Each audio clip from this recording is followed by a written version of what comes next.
প্রাথমিক গণপ্রস্তাব বা আইপিওর মাধ্যমে পুঁজিবাজার থেকে মূলধন সংগ্রহ করে তালিকাভুক্ত কোম্পানিগুলো। দীর্ঘদিন থেকে নানা অনিয়ম আর দুর্নীতির অভিযোগে বন্ধ নতুন কোম্পানির তালিকাভুক্তি বা আইপিও। সবশেষ আইপিও নীতিমালা সংস্কার করেছে Bangladesh securities and exchange commission. নতুন নিয়মে ফেরত এসেছে আইপিওতে লটারি পদ্ধতি। এছাড়াও আইপিও অনুমোদনে সবার আগে দেশের স্টক এক্সচেঞ্জ প্রাথমিক অনুমোদন লাগবে।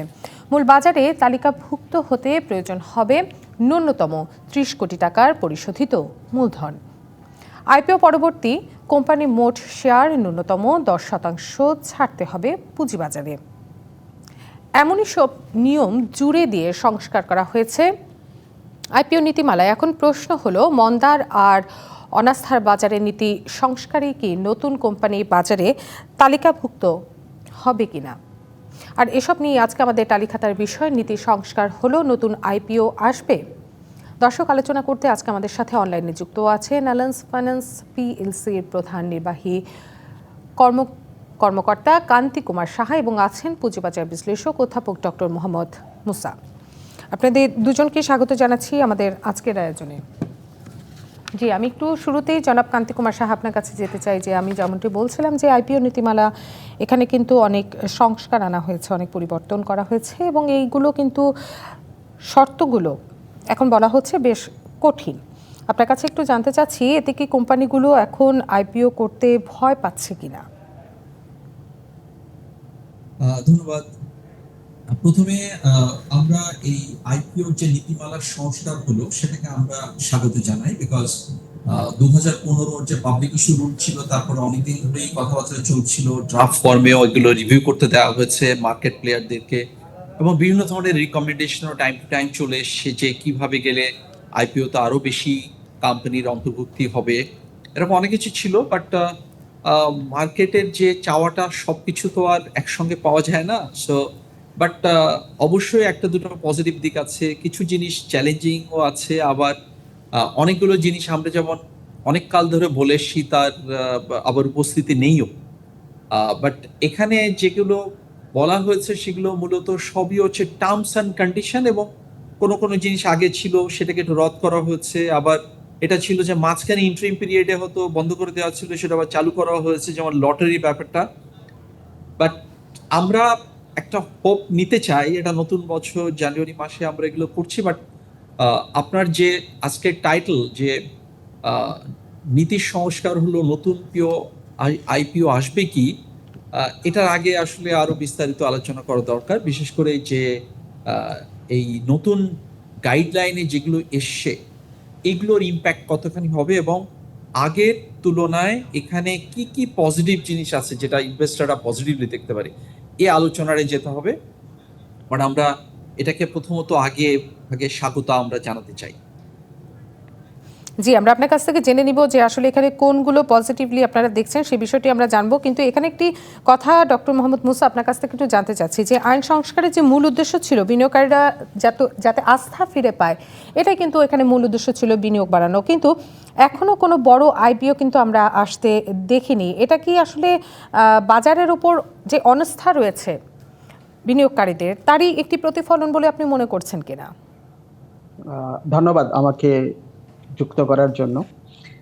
দীর্ঘদিন যাবত আমি এই মার্কেটটাকে অবজার্ভ করছি এবং আইপিওর উপর আমার কিছু রিসার্চও আছে। আইপিও আসে যখন নাকি বাজার খুব ভালো থাকে। বাজার ভালো থাকে তখনই কোম্পানিগুলো স্বস্তি নেয় যে আমি যদি আমার সিকিউরিটিজ বাজারে বিক্রি করি তাইলে তার ন্যায্য মূল্য বা তার থেকে ভালো কিছু দাম পাবো। আপনি যদি লক্ষ্য করেন দেখবেন 1996 এর আগে, 95-এ, 96 এর আগে, 94-এ অনেক আইপিও আসছে। আবার দেখবেন 2010 সনের ক্রাশের আগে 2007, 2008, 2009-এ অনেক আইপিও আসছে। কিন্তু আবার 2010-এর পরে থেকে আইপিও আসতে পারে না। তো একই নীতির মধ্যে থেকে বাজার যদি ক্র্যাশ করে তার আগে বেশি আইপিও আসে, যা বাজার যদি খারাপ থাকে তখন আইপিও আসে না। একটা বড় কারণ হইল আইপিওটা কি দুইটা পক্ষ, কোম্পানিগুলো তার শেয়ার বিক্রি করে ইনভেস্টরদের কাছ থেকে মূলধন উঠায়। যদি ইনভেস্টররা মনে করে শেয়ারের বাজার ভালো তাইলেই তারা শেয়ার কিনতে চায়, আর শেয়ার যদি কিনতে চায় তখন আবার আইপিওর উপরও একটা ডিমান্ড থাকে। তো ডিমান্ড যদি না থাকে তাইলে বাজারে যে সমস্ত কোম্পানিগুলো আইপিও দিয়ে টাকা উঠাইতে চায় সেই ইচ্ছাটা তারা পোষণ করে না। আরেকটা বড় জিনিস আমরা যেটা দেখেছি ওভার দি ইয়ার্স, বাংলাদেশে কিন্তু খুব ভালো ভালো কোম্পানি, ভালো বলতে আমি বুঝাচ্ছি যে সমস্ত কোম্পানিগুলোর ফান্ডামেন্টালস ভালো, যে সমস্ত কোম্পানিগুলোর প্রসপেক্টস ভালো, ভবিষ্যতে তারা ভালো করবে, সেই সমস্ত কোম্পানির শেয়ার কিন্তু বাজারে ভুক্ত অধিভুক্ত হতে দেখি না। এটার একটা কারণ আছে। এই কারণগুলো ততটা বিশ্লেষণ করে Bangladesh securities commission, exchange commission বা যারা ক্যাপিটাল মার্কেটসের সাথে নীতি নির্ধারণে জড়িত থাকেন তারা তলায় দেখছেন কিনা সেটা একটা ইস্যু আছে। আমাদের বাজারটা কোনো কোনো সময় ওভার রেগুলেটেড হয়ে যায়, নিয়ম এত বেশি হয়ে যায় যার কারণে দেখা যাবে যে বাংলাদেশের যারা বাজারে আইপিও আনবেন তারা অনীহা প্রকাশ করেন। একটা ছোট্ট এক্সাম্পল দিয়ে আমি আমার প্রাথমিক বক্তব্য শেষ করব। নিউ ইয়র্ক স্টক এক্সচেঞ্জ বা ওই ধরনের কোনো স্টক এক্সচেঞ্জ যদি আপনি নেন তাইলে দেখবেন আইপিওর অ্যাপ্রুভাল লাগে না। অ্যাপ্রুভাল লাগে না এই সেন্সে, যখনই একটা কোম্পানি তাদের সিকিউরিটিজ অ্যান্ড এক্সচেঞ্জ কমিশনে অ্যাপ্লাই করে যে আমরা আইপিওতে আসতে চাই, অ্যাপ্লাই করার 15 দিনের মধ্যে যদি securities and exchange even approval নাও দেয় এটা অ্যাপ্রুভ হয়ে যায়, আর যদি দেয় তো দিল। কিন্তু বাংলাদেশে আমাদের সিকিউরিটিজ অ্যান্ড এক্সচেঞ্জ কমিশনের অ্যাপ্রুভাল লাগবে। সিকিউরিটিজ অ্যান্ড এক্সচেঞ্জ কমিশন যেই কাজটা করে আমেরিকাতে সেটা হলো ওরা নির্ধারণ করে যতগুলো ইনফরমেশন দরকার ইনভেস্টরদের জন্য to evaluate the price of the IPOs, এইটা করতে পারে। আমাদের দেশে কিন্তু এই জিনিসটা নাই। সেই জন্য দেখা যায় কোনো কোনো কোম্পানি অ্যাপ্লাই করার 1 বছর 2 বছর ইভেন 3 বছরের মধ্যে কোনো অ্যাপ্রুভাল পায় না। এত দীর্ঘসূত্রিতার কারণে অনেক কোম্পানি আসলেও আগ্রহ দেখায় না। এইটা একটা উদাহরণ, আরো উদাহরণ দেওয়া যেতে পারে। তো এই সমস্ত জিনিসগুলো আমাদেরকে ভালো করে চিন্তা করতে হবে। যে আপনার কাছে এই বিষয়ে একটু জানতে চাবো, আরেকটি বিষয় একটু আপনার কাছ থেকেই জেনে নিই যে মিউচুয়াল ফান্ড সংস্কারের পর আপনি কি মনে করছেন না তাহলে যে আগামী 1-2 বছরে আইপিওর যে প্রাতিষ্ঠানিক বিনিয়োগকারীদের যে অংশগ্রহণ সেটা বাড়তে পারে? বাড়া উচিত, কিন্তু প্রশ্নটা হলো এই জায়গায় আমাদের দেশের মিউচুয়াল ফান্ড ইন্ডাস্ট্রি যেটা আছে সেই ইন্ডাস্ট্রিটার ওভারঅল পারফরমেন্স কিন্তু ভালো না। পৃথিবীতে যে সমস্ত স্টক এক্সচেঞ্জগুলো বেশ শক্তিশালী সেই সমস্ত স্টক এক্সচেঞ্জগুলোতে দেখবেন ইনস্টিটিউশনাল বিনিয়োগকারী হিসাবে মিউচুয়াল ফান্ড একটা বড় রকমের ভূমিকা পালন করে। জনাব মুসা, আমাদের দেশে জি এই প্রশ্নটা উত্তরটা আমি একটু নিয়ে আসি জনাব কান্তি কুমার সাহা আপনার কাছ থেকে, যে বিষয়টি আমরা এতক্ষণ কথা বলছিলাম যে মিউচুয়াল ফান্ডের যে নতুন নিয়ম, এটি কি বড় ফান্ডগুলো আইপিওতে আগের চেয়ে বেশি বিনিয়োগ করতে তারা কি আগ্রহ করবে? জনাব মুসা বলছিলেন যে করা উচিত। আমি ডক্টর মুসার সঙ্গেও খানিকটা একমত যে উনি যেটা বলছিলেন যে ওভারঅল যদি ক্যাপিটাল মার্কেট খারাপ থাকে, আমাদের মিউচুয়াল ফান্ডের ওভারঅল পারফরমেন্স ভালো না, হাতে গোনা 2-4টা ছাড়া। সুতরাং এখানে আপনি সংস্কার করলেও যে খুব বেশি এখানে কিছু হবে আমি মনে করি না।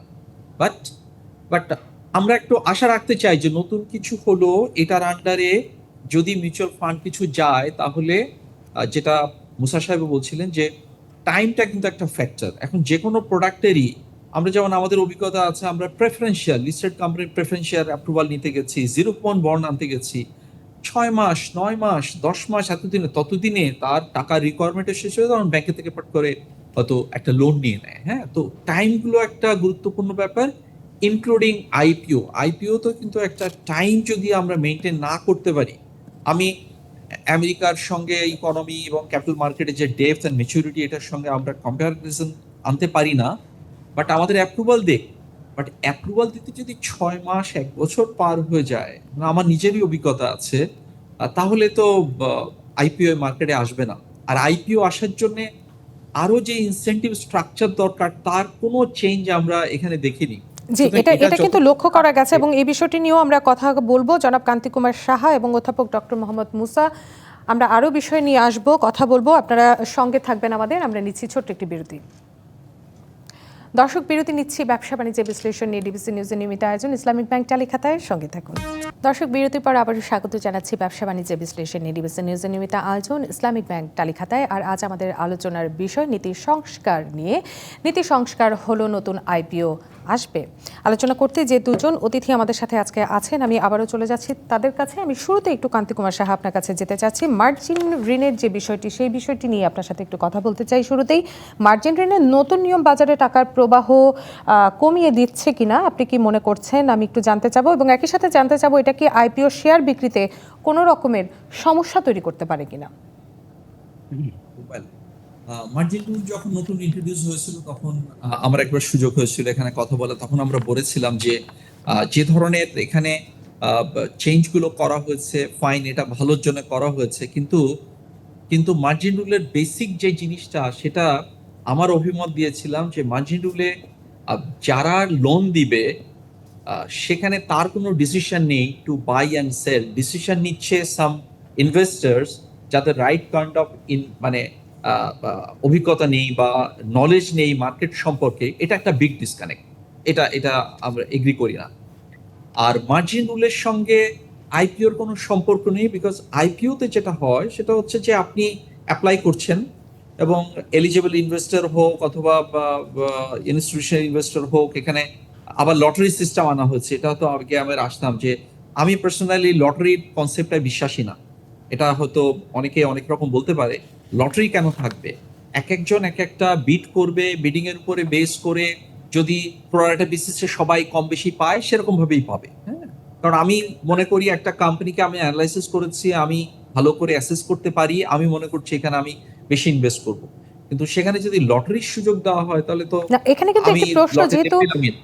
জনাব কান্তি কুমার, আপনাকে একটু প্রশ্ন করতে চাই। আপনি যেহেতু বললেন যে লটারি বিষয়টি আপনি আনলেন, আপনার কাছে একটু এটাও জানতে চাচ্ছিলাম যে আইপিওতে লটারি পদ্ধতি যে আবার ফিরে এসেছে, এতে হয়তো সাধারণ বিনিয়োগকারীর কিছুটা সুযোগ বাড়ছে, আপনি যেমনটি বলছিলেন, কিন্তু কোম্পানির জন্য কি এতে অর্থ তোলাটা আরো অনিশ্চিত হয়ে পড়েছে কিনা, এই বিষয়টিও একটু বলবেন। হ্যাঁ, এটা এটা অনিশ্চিতের কোনো সুযোগ নেই। লটারি হোক আর লটারি না হোক, end of the day subscription হচ্ছেই। আর আইপিও আমাদের মার্কেটে এলে সাবস্ক্রিপশন হয় না এরকম কোনো রেকর্ড নেই। এটা ওভার সাবস্ক্রিপশন হয় ইন জেনারেল 99.99%। সুতরাং it is also not issue.